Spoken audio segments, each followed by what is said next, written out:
sudah beli mesinnya ternyata bidangannya nggak ada, jadi kita ngarapnya bingung. Bang mau tanya tempat bordir yang bagus di area Tawangsari di mana ya? Assalamualaikum warahmatullahi wabarakatuh. Juragan, kembali lagi bersama saya Misrani di TWS Bordir.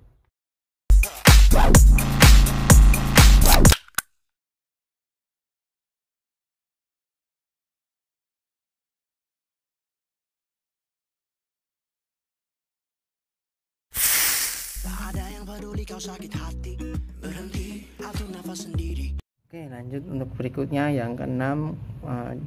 10 hal yang perlu diperhatikan adalah kelengkapan bidangan dan kelengkapan lainnya. Contoh kelengkapan bidangan itu ada laba-labanya enggak, ada bidangannya enggak, bidangannya komplit dari ukuran 6 sampai 20 atau sampai 40 enggak.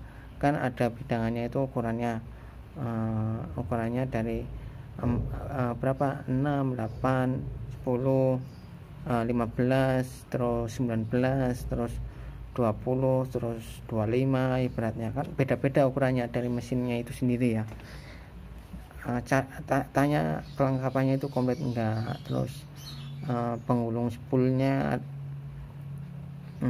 terus pemecah benangnya ada enggak, satu paket enggak belinya atau belinya sendiri. Untuk baru dan bekas ya coba tanyakan aja ya, itu lengkap enggak, itunya kelengkapannya itu ada enggak ya. Untuk pemecah benang, penggulung spool, tanyakan lagi. Jadi nanti kita sudah kalau mau jalan tinggal jalan aja gitu ya, jadi nggak usah kita cuma garapannya pakai pola, nggak pakai bidangan kan ya nggak sesuai harapan kan.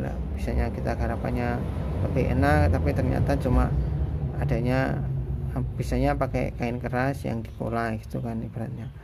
Terus untuk penggulung spool kan dan pemecah benang itu ada enggak, kalau enggak kan kita bisa mentarget mencari sendiri itu. Kalau penggulung spool kan 300 sampai 500, kalau pemecah benang kan sejutaan, 1.500 lah, sampai ada yang 3 jutaan ada, tergantung merek dan spesifikasi ya.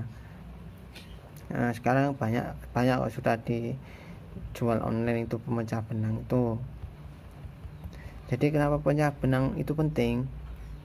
Karena begini, kalau penggulung spool pasti ya itu harus ada, karena ya untuk mengisi spool, menggulung spool, karena kita nggak pakai spool ya kita nggak bisa menjalankan mesinnya.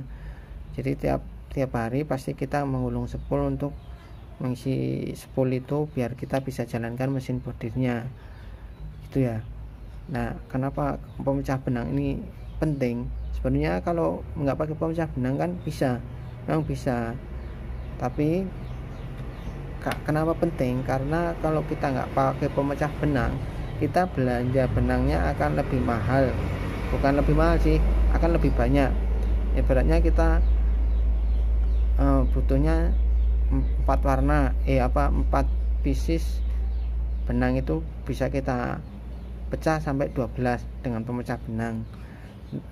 Kan lebih ngirit daripada kita beli utuh 12 pieces. Ibaratnya aja lah, harganya satunya 10.000, kalau 4 kan 40.000, kalau 12 jadinya 120.000 dengan untuk pengerjaan yang sedikit. Ini kalau untuk pengerjaan sedikit sangat terasa ya. Kita ibaratnya garapannya 100.000, kita modalnya juga 100.000 kan ya cuma impas, nggak ada cash flow masuk. Walaupun sisanya benang masih banyak, tapi kan nggak ada cash flow, kita cuma ya jadi benang, jadi bahan. Nanti muternya gitu terus ya, muternya kita beli benang, modal benang banyak, ternyata nggak pakainya cuma ya sekali itu tok kan ya, agak rugi ya, cash flow kita nggak jalan. Jadi kalau bisa beli pemecah benangnya agar kita bisa lebih efisien dan lebih efektif dalam memecah benang, membeli benang ya. Jadi umpamanya garapannya kira-kira butuhnya cuma sedikit, 4 benang kita pecah sampai 12, kita jalan 12 kepala masuk, ya udah nggak usah beli banyak-banyak, beli itu aja gitu ya. Kalau ini, kalau kita bicara mesin bordir yang kepalanya 12 kepala atau 20 kepala, untuk yang 6 kepala itu juga bisa sih, kita punya perlunya satu dipecah sampai 6 kan bisa, perlunya cuma 3 kali jalan, 4 kali jalan kan, kita nggak perlu beli banyak-banyak, beli cukup satu dipecah jadi 6, udah cukup selesai. Modalnya kita cuma 10.000 ya kan, kita pecah sampai 6 daripada kita modal 60.000 kan.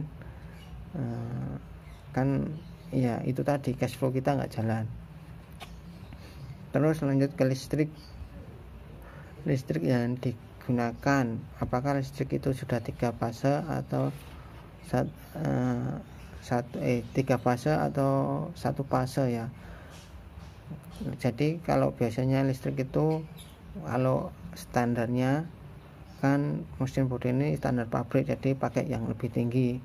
Kalau mau buat rumahan biasanya sudah dimodif, dibuat untuk rumahan. Sebenarnya kalau secara detailnya saya nggak tahu ya, nanti bisa searching sendiri bagaimana detailnya itu. Tapi ada beberapa referensi itu sebenarnya modifnya gampang, cuma tinggal berapa kabel gitu aja dipindah-pindah. Tapi untuk detailnya atau untuk meyakinkan diri sendiri, ya udah carikan aja tukangnya atau mekaniknya atau siapa yang bisa memodif itu ya. Nggak perlu, kalau referensi dari teman-teman yang lain sebenarnya itu nggak perlu alat tambahan atau apa, tinggal dimodif di situ aja, tergantung nanti permintaan mekaniknya berapa untuk melakukan itu gitu ya. Nah selanjutnya yang ke-8 yang perlu diperhatikan sebelum membeli mesin bordir komputer adalah jenis layar dan data input. Kenapa ini penting? Karena jenis layarnya itu ada yang kita input itu harus pakai kode-kode tertentu.